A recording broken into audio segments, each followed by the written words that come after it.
Europe 1, 8h moins le quart. Le 26 décembre 2004, Franck Dargent était en vacances en Thaïlande. Ce jour-là, il a perdu 5 membres de sa famille, sa femme, 2 de ses enfants et ses beaux-parents. Tous ont été emportés victimes du tsunami. 10 ans plus tard, Franck Dargent est votre invité, Maxime, pour l'interview Vérité d'Europe 1. Bonjour Franck Dargent. Bonjour. Merci d'avoir accepté notre invitation ce matin sur Europe 1. Ce 26 décembre 2004, à quel moment est-ce que vous sentez ou vous pressentez que quelque chose ne va pas ? Je le pressens à aucun moment malheureusement. En y réfléchissant après coup, la seule chose qui aurait pu me donner une forme d'indication, ça avait été le tremblement de terre où j'avais senti une très faible, très légère secousse. Très tôt le matin, mais ayant vécu au Japon pendant 10 ans avant de venir en Thaïlande, il était complètement pour moi hors de ma sphère de pensée d'imaginer que je puisse avoir ou subir un tremblement de terre en Thaïlande. Et la secousse était tellement légère que je n'ai pas imaginé une seule seconde qu'elle donnerait lieu à un tsunami. Vous n'y prêtez pas attention à ce moment-là ? Absolument pas. Vous êtes au bord de la piscine, c'est ça, ce matin-là ? Mais mon épouse Muriel et mes 2 enfants, enfin mes 3 enfants, Raphaël, Mathieu et Iris, sont effectivement au bord de la piscine. Ils jouent juste après le petit déjeuner. Mes beaux-parents, Gérard et Martine, sont rentrés dans leur chambre. Et je m'absente 10 minutes pour aller chercher en fait une cassette vidéo parce que je voulais les prendre en film. Et le tsunami est arrivé à ce moment-là quand je redescends de la boutique de l'hôtel vers la mer. Je redescends dans une contre-allée, donc je ne vois pas la mer en face de moi. Mais j'entends des bruits d'eau, j'entends des bruits qui ressemblent à des bruits de turbine. Et je ne comprends évidemment pas ce qui se passe. Puis là, je vois des gens s'enfuir et une énorme gerbe d'eau en fait surgir sur moi. Et à partir de ce moment-là, je pense que je coupe le cerveau et je me mets à courir. Et je me retrouve en fait à l'endroit que je venais de quitter, qui était la boutique de l'hôtel, à 7-8 mètres au-dessus du niveau de l'eau. Et je vois ce spectacle d'horreur, en fait, ce torrent, puisqu'il s'agit plus, c'est plus de la mer bleue ou accueillante, c'est un espèce d'énorme torrent de boue qui détruit tout sur son passage. Et à la fois, je ne comprends pas ce qui se passe, c'est de la sidération, et en même temps, je comprends qu'ils sont en train de mourir. À ce moment-là, vous êtes complètement spectateur. À ce moment-là, je suis complètement spectateur, avec une rage folle. C'est à la fois de la rage, du désespoir, de la colère, de la sidération. Tout traverse au même moment.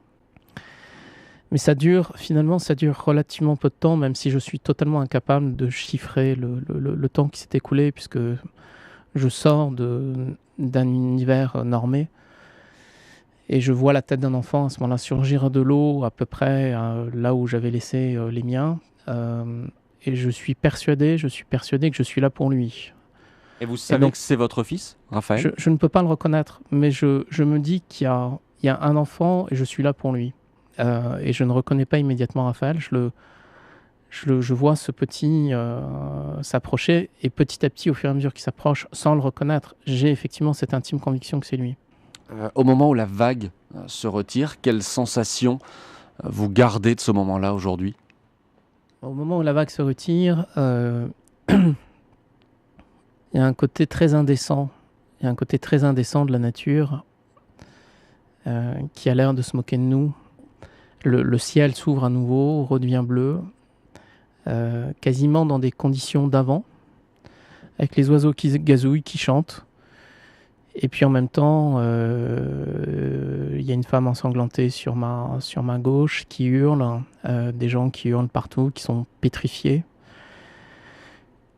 Et je redescends en fait vers la mer pour essayer de les retrouver.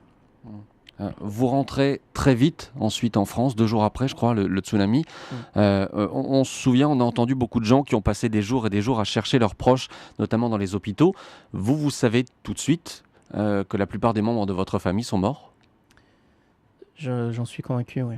J'en suis convaincu parce que j'ai vu sous mes yeux le déroulé de cette vague. J'en ai ressenti la violence. J'ai vu des corps de bâtiments voler en éclats. J'ai vu des palmiers se faire pulvériser en fait sur le passage de l'eau. Donc, à part Raphaël, dont je retrace en fait sa sortie de l'eau, pour les autres, j'ai déjà la conviction qu'effectivement ils sont morts noyés, quoi. Vous vous êtes remarié par la suite ? Je me suis remarié en 2007. J'ai pensé à Raphaël aussi quand j'ai pris la décision de me remarier. Je pensais que Alors évidemment, il ne s'agit absolument pas d'un remplacement, mais je pensais que c'était nécessaire à la fois pour lui et pour moi d'avoir une présence féminine auprès de nous. On a coutume d'employer l'expression refaire sa vie. Est-ce que cette expression elle a un sens pour vous? Non, aucun. De même qu'on parle de reconstruction, en fait, tout ça, il y a une vision très... on est un peu dans le bâtiment, c'est-à-dire qu'on assimile des êtres humains à des bâtiments qui ont été détruits, dont on va reconstruire les fondations. Non, c'est pas du tout ça, en fait. On évolue, on vieillit, on assimile, on se transforme, c'est une transfiguration personnelle. On n'est pas du tout dans la réfaction, la reconstruction, Non, c'est une vie qui se gorge de sens, qui se gorge des personnes qui sont parties, qui continuent de me nourrir et qui me permettent d'une certaine façon d'avancer et de faire des choses différemment. Vous avez créé une fondation avec le soutien de votre entreprise, la Banque Crédit Agricole. Le nom de cette fondation, c'est Rainbow Bridge. Pourquoi ce nom? Le pont de l'arc-en-ciel? L'arc-en-ciel, le rainbow, en fait, comprend 7 couleurs primaires, qu'on était 7 sur place, et que c'est une voûte entre le ciel et la terre, et que je me perçois comme ayant effectivement les pieds sur terre et la tête dans les étoiles, donc en étant connecté sans arrêt avec eux, parce que c'était aussi un pont à Tokyo. On avait vécu à Tokyo pendant une dizaine d'années, qui s'appelle Rainbow Bridge, qui est au-dessus de la baie de Tokyo et qui fait le lien entre la ville et l'aéroport, où on va accueillir ceux qui viennent nous voir, et de même, en fait, on repart soit vers la France, soit vers d'autres lieux, en empruntant toujours ce pont. Cette date qui revient, 26 décembre, c'est un moment que vous redoutez? Non, c'est un moment, c'est une date en fait qui prend un peu la focale là, cette année, parce que c'est un anniversaire, c'est les 10 ans. Mais pour les personnes qui sont passées par une catastrophe, et cette catastrophe en particulier, on vit avec chaque année. Chaque année, on a cette même date d'anniversaire, plus tous les anniversaires en fait, des personnes qui sont disparues, plus toutes les dates mémorielles. Et cette année, c'est l'occasion, je ne le redoute pas, parce que c'est l'occasion d'en parler, de les faire vivre, de les ramener avec nous, d'évoquer leurs souvenirs. Et je trouve que c'est plutôt beau d'avoir cette possibilité en fait, de rappeler leurs souvenirs et de le partager. Merci beaucoup. Merci à vous, Franck Dargent. Je vais donner l'adresse internet de votre fondation, si vous le permettez. Donc, fondation rainbowbridge.org. Merci à vous d'être venu ce matin sur Europe 1.